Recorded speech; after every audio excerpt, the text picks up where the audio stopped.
What would you do if the person you were sworn to protect turned out to be family? What if the pain you were trying to stop was the same pain you'd spent your whole life running from? Tonight, Officer Daniels will come face to face with a truth he never expected, one that could either heal old wounds or tear him apart completely. Sometimes saving someone else means confronting the darkest parts of yourself. Before we dive into today's story, let us know in the comments where in the world are you watching this video from. We'd love to hear from you. Police radio breaks the silence. Narrator, calm, ominous tone. It was supposed to be a quiet night, just another mundane shift in the suburbs. But for Officer Daniels, this night would become one he would never forget. Dispatcher, radio voice, calm but urgent. Unit 15, we've got a 1016. Possible domestic disturbance reported at 224 Maple Drive. Neighbors heard shouting and loud noises. Respond immediately. Officer Daniels, 10-4 dispatch. Officer Daniels en route. Maple Drive, a quiet street in a quiet town, the kind of place where families leave behind white picket fences and neighbors exchange pleasantries over freshly cut lawns. But tonight, something was wrong, and Officer Daniels was about to walk straight into the heart of it. For Officer Daniels, every call like this felt personal. Maybe it was because he'd seen too many families torn apart by anger and violence, or maybe it was because he knew what it was like to grow up in a house where shouting was the norm. Either way, he always approached these calls with a sense of duty and a heavy heart. 224 Maple Drive. The house stood like a dark secret on the block, the kind of place you wouldn't look at twice during the day but couldn't ignore at night. The neighbors had called it in, reporting screams and breaking glass. Now, it was up to Daniels to figure out what was going on behind those walls. As he reaches the porch, a neighbor appears from the side, a nervous middle-aged woman clutching her robe tightly. She waves him over, her voice trembling. Neighbor whispering, "Officer, thank God you're here. It's been going on for hours. Yelling, things breaking. I think someone's in trouble in there." Officer Daniels, firmly, "Police, open up." Silence, the kind of silence that makes your heart race, the kind that feels heavier than the shouting ever could. Officer Daniels stood there, waiting, wondering who or what would greet him when that door opened. Frank, gruffly, "What the hell do you want?" Officer Daniels, calm but authoritative. "We received a report of a disturbance. I need to make sure everything's okay in here." Frank, mocking, "Disturbance? There's no disturbance here. Go bother someone else." And that's when it happened. The moment Officer Daniels stepped into that house, he had no idea the secrets he was about to uncover or how they would change his life forever. The moment Officer Daniels crossed the threshold, he could feel it. Something wasn't right. The air was thick with tension, the kind that seeps into your bones. This wasn't just another domestic disturbance, it was something darker, something more dangerous. Officer Daniels told police, "If anyone's here, come out where I can see you." And then he heard it, a sound so faint it could have been missed, a cry, a plea buried beneath the chaos. Someone was in trouble, and Daniels had no time to waste. The kitchen told a story of its own, a story of anger, of violence. Whatever had happened here, it wasn't over yet. Daniels could feel it, like a storm brewing just beyond the horizon. Voice, muffled, angry. "You think you can just run from me? Huh? You think you can hide?" Another voice, younger, trembling, barely audible. "Please, stop. Just stop." Officer Daniels yelling, "Police, open this door now." There he was again, Frank, the man who had tried to shut Daniels out, the man who now stood in the doorway, daring the officer to challenge him. Frank told, "I told you to leave. This is my house. You have no right to be here." Officer Daniels told, "Step aside, Frank. I need to make sure the boy is okay." Frank told the boy, "He's fine, just being dramatic like always." You don't need to stick your nose where it doesn't belong, officer. But Daniels wasn't buying it. He'd seen too many situations like this before. Too many scared children hiding in corners while their abusers made excuses. He wasn't about to walk away now. Officer Daniels told, "I'm not asking, Frank. Step back, now." And that's when it happened, the moment everything spiraled out of control.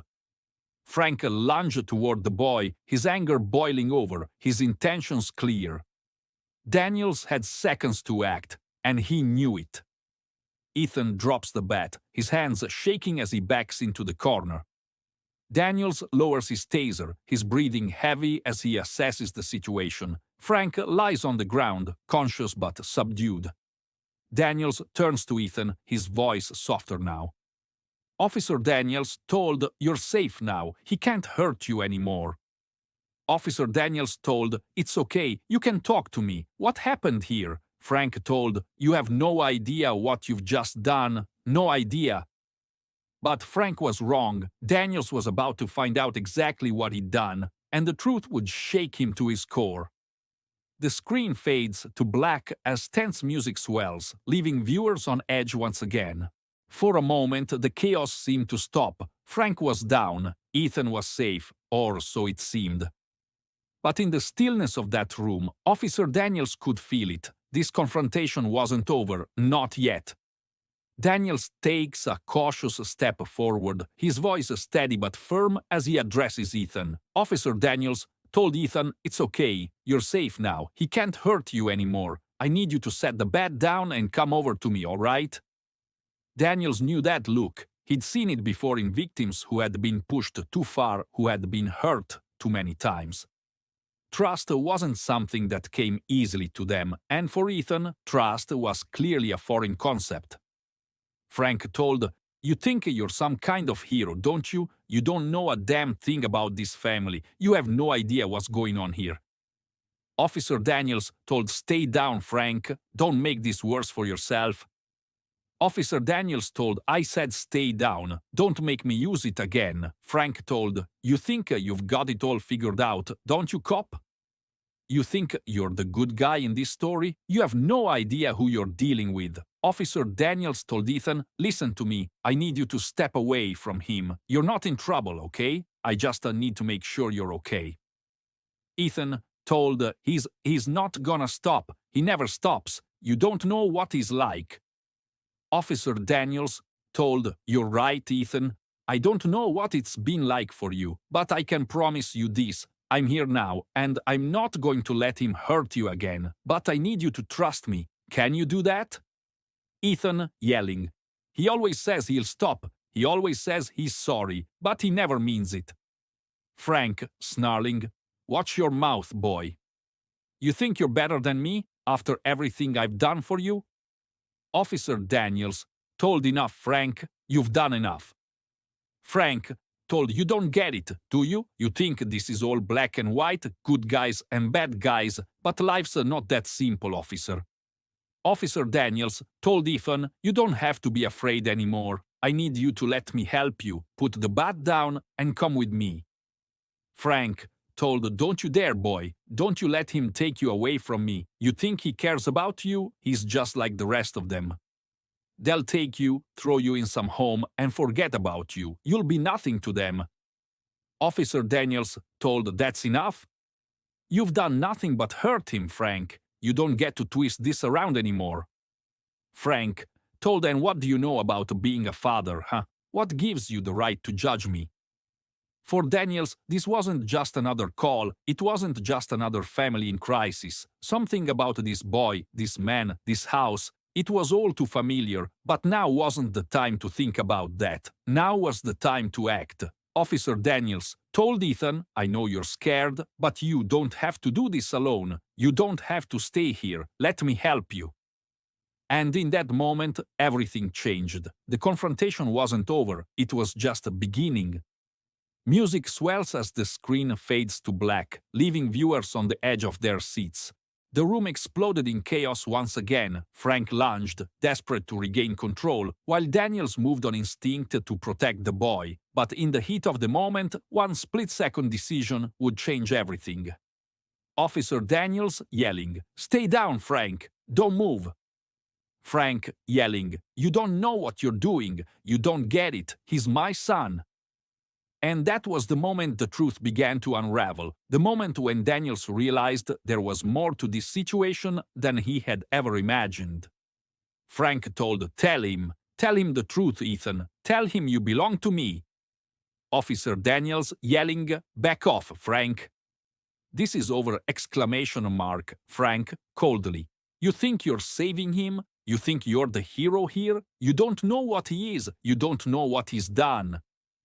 Officer Daniels told, "What are you talking about? He's a kid, Frank. A scared, bruised kid who needs help. You're the one hurting him." Frank told, "You think I wanted this? You think I wanted to be this kind of father? No one understands what it takes to raise a kid like him. No one." Officer Daniels told Ethan, "You don't have to listen to him. Whatever he's saying, it's not your fault. None of this is your fault." Frank yelling, "You think you're helping him by taking him away? You're just like the rest. You don't know what he's capable of. You don't know what he's done to this family." Frank's words hit Daniels like a slap to the face. There was something in his voice, not just anger, but fear, real, visceral fear. Officer Daniels told, "What are you talking about, Frank? What has Ethan done?" Frank told, "He's dangerous. You think I'm the problem? You think I'm the bad guy? You don't know what it's like to live with him. You don't know what he's capable of when he gets angry." Ethan, tearfully, "He's lying. I didn't do anything. He's just trying to make you hate me." This wasn't the first time Daniels had stepped into the middle of a family torn apart by violence and fear, but this time felt different. This time he wasn't sure who to believe. Frank, desperately, "You think I'm lying? Ask him. Ask him about the fire. Ask him what happened to his sister." Ethan, sobbing, "It wasn't my fault. I didn't mean to. It wasn't my fault." Officer Daniels told, "What fire? What happened?" Frank, "He doesn't want you to know. He doesn't want anyone to know, but I've lived with it every day since it happened. I've lived with what he's done." Officer Daniels told Ethan, "It's okay, just tell me the truth. Whatever it is, I'm here to help you." And in that moment, Daniels realized he was caught in the middle of something far more complicated than he'd imagined. The lines between a victim and villain were blurring, and the truth felt just out of reach. But one thing was clear, this night wasn't over yet. The house was quiet now, but the silence didn't bring peace. It brought questions. It brought doubt. Officer Daniels had walked into this house to stop a violent man and protect a scared boy, but now the lines were blurring and the truth, whatever it was, felt just out of reach. Officer Daniels told Ethan, "I need you to talk to me. Whatever happened, whatever he's talking about, I need to hear it from you. No one's going to hurt you, but I need to understand what's going on here." Ethan told, I didn't mean to. It wasn't my fault." Officer Daniels told, "I know, Ethan. I know you're scared, but I can't help you if you don't tell me what happened." Frank, coldly, "Don't waste your time, officer. He's never going to tell you the truth. He's a liar, just like his mother." Officer Daniels, firmly, "Frank, if you say one more word, I'll add obstruction to the charges you're already facing. Stay quiet." Officer Daniels told Ethan, "It's just you and me right now. Forget about him. Just tell me what happened. I promise you, you're not alone in this." Ethan told, "There was a fire last year. It was an accident. I swear it was an accident." Officer Daniels told, "Okay." "What happened during the fire?" Ethan, quietly, "My sister, she didn't make it. Dad says it was my fault. He says I wasn't fast enough to save her." Frank, angrily, "It wasn't just that you weren't fast enough. You're the one who started it. You're the reason she's gone." Officer Daniels, angrily, "I told you to stay quiet, Frank. Enough." Officer Daniels told Ethan, "Listen to me. Whatever happened, it wasn't your fault. You were just a kid. I'm sure you did everything you could to save her." Ethan told, "But it was my fault. I lit the candle. I didn't mean to, but I did. And now she's gone, and he'll never forgive me." Officer Daniels told Ethan, "Accidents happen. You didn't mean for this to happen, and no one has the right to make you feel like you're any less." And then, just like that, it hit him. A memory, buried deep in the recesses of his mind, came rushing to the surface. A scar, a face, a connection he had never expected. Flashback montage, brief. A young Daniels as a child, playing in the backyard with another boy. Officer Daniels, stunned. "No, this can't be." Frank, mocking. "Figured it out, didn't you? Took you long enough." Officer Daniels, You're my father." Frank, told, "Took you long enough to put the pieces together, son." In that moment, everything changed. The man Daniels had just arrested, the boy he had just sworn to protect, they weren't strangers, they were family. And the truth, as shocking as it was, left Daniels questioning everything he thought he knew about himself, his past, and the choices he had made. For Officer Daniels, the world had just shifted on its axis. The man lying bruised on the floor wasn't just another suspect. The boy cowering in the corner wasn't just another victim, they were his family. What was supposed to be a routine call had turned into a reckoning with a past he'd tried to leave behind. And now the weight of it all threatened to crush him. Officer Daniels, whispering almost to himself, "You left us, you walked out on us, on me, on Mom. And now this?" Frank told, "Yeah, well, life's complicated, isn't it? Things don't always go the way you think they will. You wouldn't understand, kid. You've been playing the hero too long to see the real world." Officer Daniels, yelling, "Don't you dare act like the victim here. You abandoned us. You abandoned me. And now I walk into this nightmare, a kid who's terrified, bruised and broken, and you think you can justify this?" Frank told, "You don't know what it was like, Daniels. You don't know what I went through. I didn't have a choice." Officer Daniels told, "You didn't have a choice. You had a family, you had a son, and you walked away. And now I find you here doing the same thing to another kid, to Ethan. How could you? How could you let this happen?" Ethan told, You're his son. You're my brother." Officer Daniels told, "Yay, Ethan. I didn't know until tonight. I didn't know you existed." Ethan told, "Then why are you yelling at him? He's always yelling at me. You're just like him."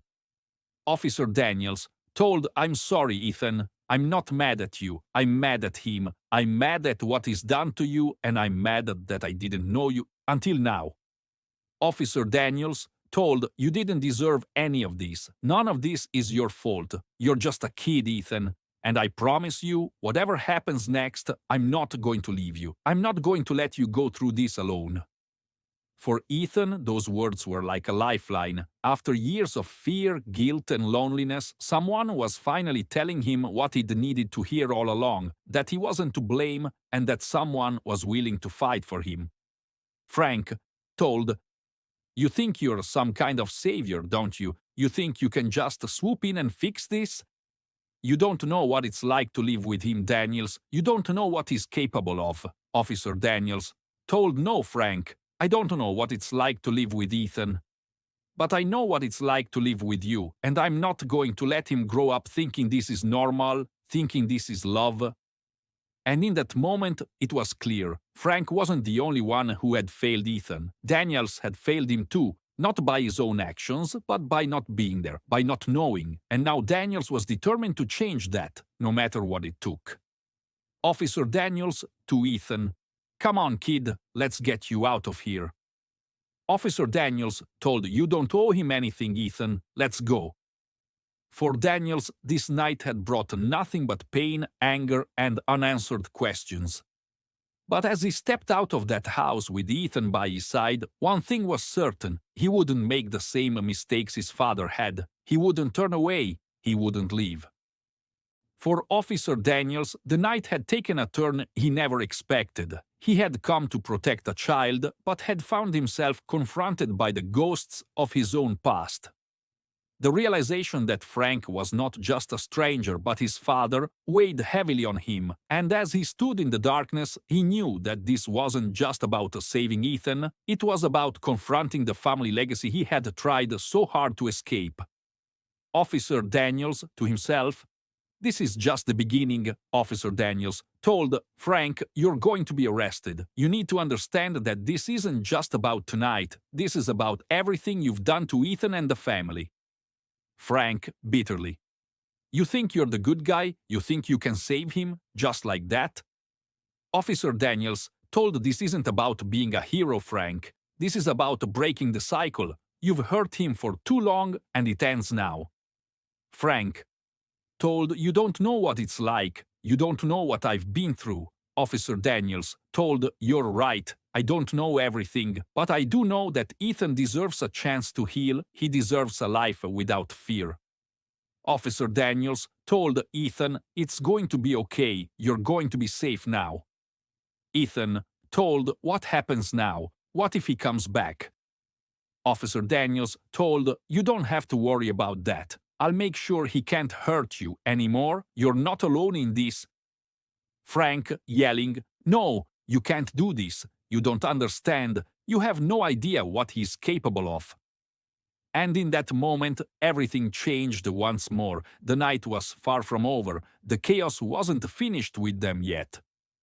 Officer Daniels shouting, "Ethan!" No exclamation mark. Officer Daniels told Ethan, "Come back. It's not safe." Frank shouting, "You don't understand. He's not safe. You have to stop him." And there they stood, two souls connected by blood but separated by fear, caught in the crossfire of a legacy that threatened to destroy them both. Would Ethan find the courage to confront his past, or would it consume him? What would you do in Officer Daniel's situation? Would you be able to forgive and protect, or would the past be too much to overcome? Let us know your thoughts in the comments below. And if you want to see more intense, emotional stories like this one, don't forget to like this video and subscribe to our channel for more.